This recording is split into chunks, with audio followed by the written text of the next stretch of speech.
ખેતર બચાવો એ અભિયાનમાં જોડાઈએ. ખેતર બચાવો એ અભિયાનમાં જોડાઈએ. મોદી સાહેબે તો કહી જ દીધું હતું કે ખેતર બચાવો, પણ કોનાથી બચાવો એ તમે લોકો હજુ સુધી સમજ્યા નતા. કેમ કે પહેલા તો તમે વિડીયો જોઈ લો, વિડીયો જોયા બાદ તમને વાત કરીએ. ખેતર બચાવો એ અભિયાનમાં જોડાઈએ. ખેતર બચાવો એ અભિયાનમાં જોડાઈએ. મોદીજીએ તો કહ્યું હતું ખેતર બચાવો, ખેતર બચાવો, ખેતર બચાવો, પણ તમે લોકો સમજ્યા નતા કે ખેતર કોનાથી બચાવવાના છે. અત્યારે ખેડૂતોની જે હાલત છે કાઠિયાવાડની અંદર તમે જોશો, મોરબી, સુરતની અંદર સભા જે કરી હતી એની અંદર ખુલ્લેઆમ કહી દીધું હતું કે ખેડૂતોએ હવે જાગવાની જરૂર છે અને ખેડૂતોને ખેતર બચાવવાની જરૂર છે. પણ ખેડૂતો સમજ્યા ન હતા. ખેતર કોનાથી બચાવવાના હતા એ તમે લોકો હવે સમજી જશો.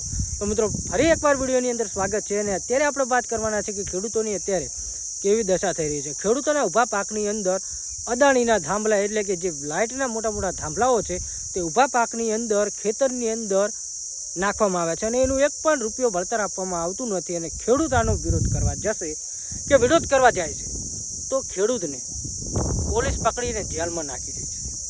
તો હવે જે અંધભક્તોના પપ્પા કે અંધભક્તોના જે દાદા છે એમને કહ્યું હતું કે ખેતર બચાવો, પણ આ અંધભક્તો હજુ સુધી સમજ્યા નહોતા કે ભાઈઓ ખેડૂતો સમજ્યા નહોતા કે ખેતર કોનાથી બચાવવાના હતા. ખેતર કોનાથી બચાવવાના હતા એ તમે લોકો હવે સમજી જશો. વિડીયોની અંદર બન્યા રહેજો. કેમ કે પહેલેથી જ એમને ટકોર કરી દીધી હતી, ચેતવણી આપી દીધી હતી કે હવે ખેડૂતોને ખેતર બચાવો અભિયાનની અંદર જોડાવવું પડશે. અને ખેતર કોનાથી બચાવવાના હતા એ લોકો સમજ્યા નહોતા. કેમ કે ખેતર બચાવવાના હતા આ અંધભક્તથી જ. આ અંધભક્તે આજ સુધી કોઈ ખેડૂતોને લગતું કોઈ કામ કર્યું નથી કે ખેડૂતોને લાભ થાય એક પણ કામ કર્યું નથી. તો અત્યારે કહી રહ્યા છે કે ખેડૂતો પોતાનું ખેતર બચાવો.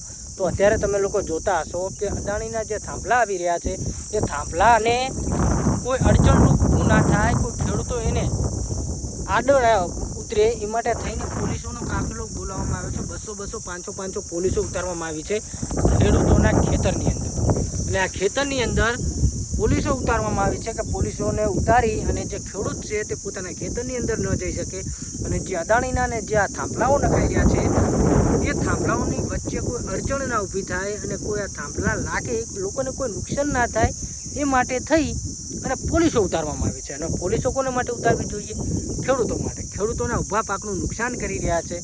પણ ખેડૂતોને તો પહેલાંથી જ કહેવામાં આવ્યું હતું કે તમે તમારું ખેતર બચાવો અભિયાનની અંદર જોડાઈ જાજો. તો મિત્રો, હવે ખરેખર ખેડૂતોને એક થવાની જરૂર છે. કેમ કે ખેડૂતોનું અત્યારે આ કોઈ વિચારતું જ નથી. ખેડૂતના નામે એક ભાઈ આગળ આવી ગયા છે, તમે લોકો જાણતા હશો, ખેડૂતોના મસીહા કરપડા. એ અત્યારે ક્યાં છે? ક્યાંય જોવા નહીં મળે.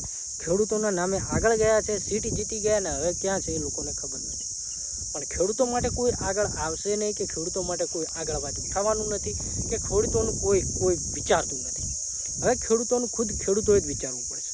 એટલે ખેડૂતોને હવે એક થવાની જરૂર છે અને પોતાનું હક માટે આગળ આવવાની જરૂર છે.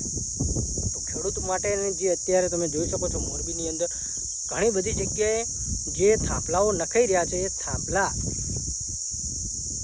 ખેડૂતના ખેતરમાં છે અને ખેડૂતના અંદર ખેતરની અંદર પાક છે એ પાકને નુકસાન થાય છે, નુકસાનની ભરપાઈ નથી. એ જે થાંભલો ઊભો કરવામાં આવી રહ્યો છે એ થાંભલાનું પણ કોઈ વળતર નથી.